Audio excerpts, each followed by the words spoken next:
Not recently, sir. No. Enchanting creatures. Mantell is a very competent geologist. Well, these local amateurs have their part to play. He has some excellent specimens, some of which are remarkably similar to your Stonesfield beast.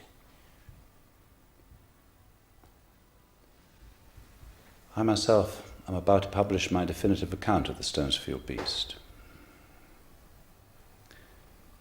Perhaps we should pay your friend a visit. Oh, I'm sure he would be honoured.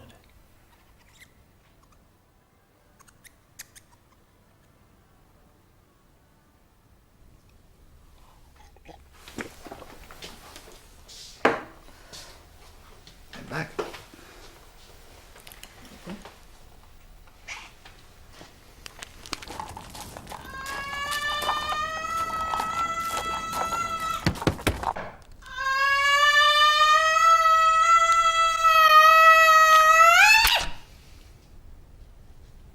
Does he keep a menagerie? No, Doctor.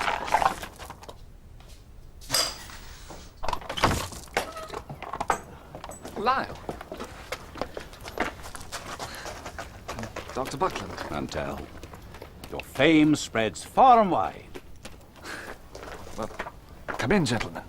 Buckland had kept the Stonesfield beast under wraps for 7 years, but the prospect of being upstaged by an amateur was enough to galvanize him into action.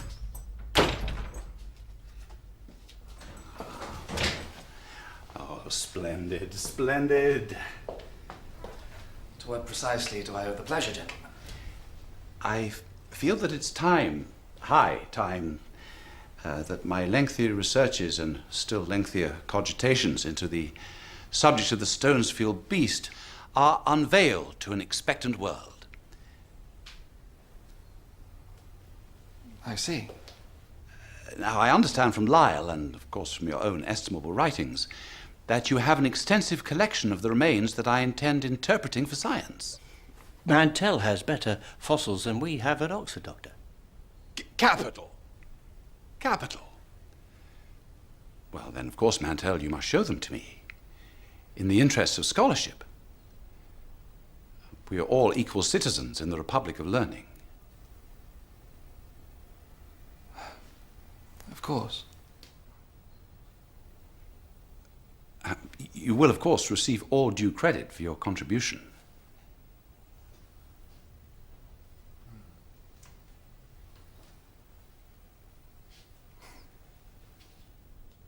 I am induced to lay before the Geological Society... Buckland and his followers had found a way of reconciling the Stonesfield beast with Scripture. It could be seen as the Leviathan of the Old Testament, the all-powerful beast that God created to challenge Satan. Furthermore, although the vertebral column resembles that of quadrupeds,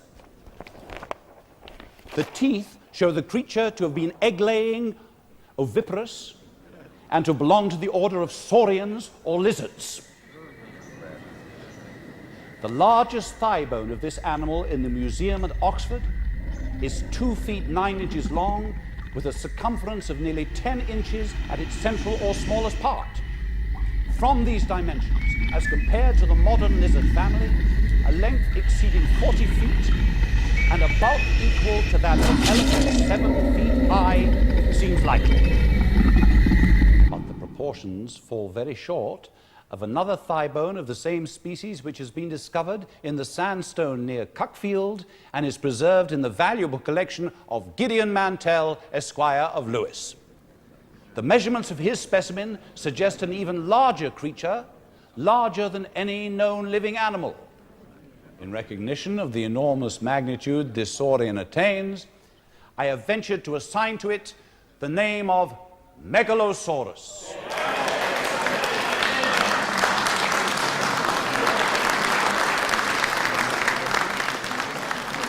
So Dr. Buckland of the University of Oxford named the beast and rode to immortality on its back.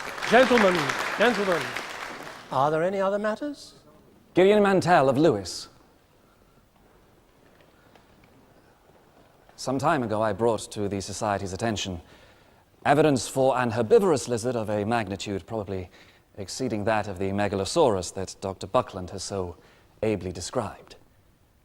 It was put to me that the fossil teeth I exhibited had been found in the higher tertiary strata, and could therefore be ascribed to the order of mammals. Subsequent researchers, however, have shown that the strata in question are certainly secondary, and therefore precede the mammalian creation. I therefore ask the Society to reconsider its views. The teeth are those of a rhinoceros, Mr. Mantell. If they really are found in secondary strata, they must have fallen through fissures in the tertiary rock. And the country doctor was kept in his place for the second That time, concludes our evening. in a footnote of the annals of science.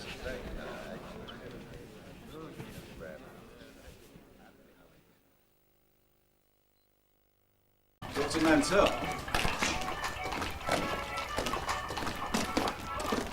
Don't know if these are any good to you, sir.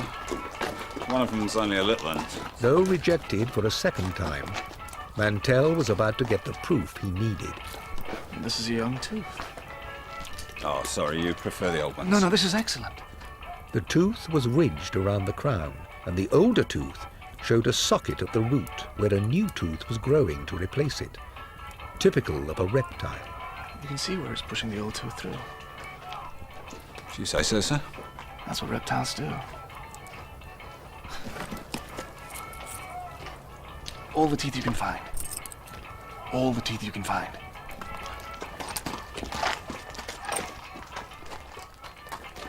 Over the months, I collected an entire series of teeth, from a perfect young tooth to a bony stump worn away by chewing. Rejected by my peers, I decided to go higher and sent a parcel to the great Baron Cuvier in Paris, Europe's leading expert on ancient mammals.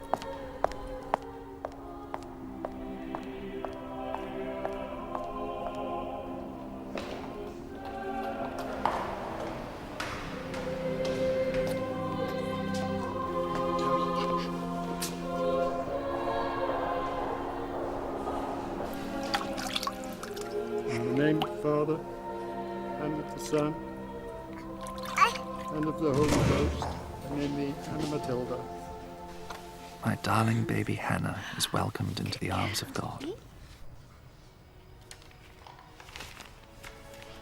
Cher Baron, these teeth have not been discovered in any other part of England, and our comparative anatomists have not been able to afford me any information respecting them.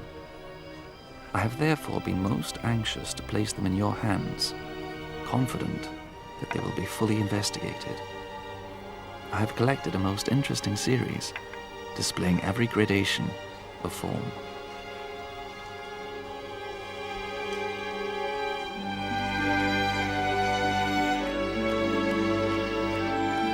My dear Dr. Mantell, I have just received your package. I have studied the specimens you sent me, and certainly I have never seen teeth like these before. They are not from a carnivore. Indeed, I believe they are from the order of reptiles.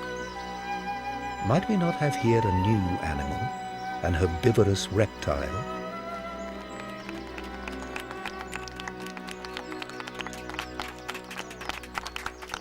Do we not have here, asks the illustrious Cuvier, a new animal, an herbivorous reptile? Congratulations, dear sir. This is a triumph. A challenge remains, Mr. Clift, to find a living reptile with similar teeth, so that we might determine what type of creature this might have been. We must search the collection. Oh, we have nothing of this size here. We must proceed by analogy. Quite so. Father, the monitor lizards. Cabinet 3, top shelf. Right. Yes.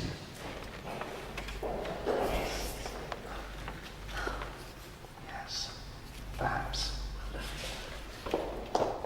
The Hunterian Museum was London's foremost anatomical collection. Mantell had enlisted the help of curator William Clift many times over the years in his attempts to use Cuvier's method of analogy, identifying fossils through modern counterparts. The museum was at the cutting edge of science, receiving new specimens from all over the world, brought back by expeditions like Cook's to Australia, or on slave ships that traded between England and the West Indies. We now know that living reptiles subsist on plants. But by tearing them off and swallowing, not chewing. I have just completed the preparation of a specimen from the West Indies, an iguana. The teeth. There were many points of comparison. In both cases, the edges of the teeth were strongly serrated, and the secondary teeth fitted perfectly in a hollow at the base. There was, of course, one major difference. The fossil teeth were 20 times the size of those of the iguana.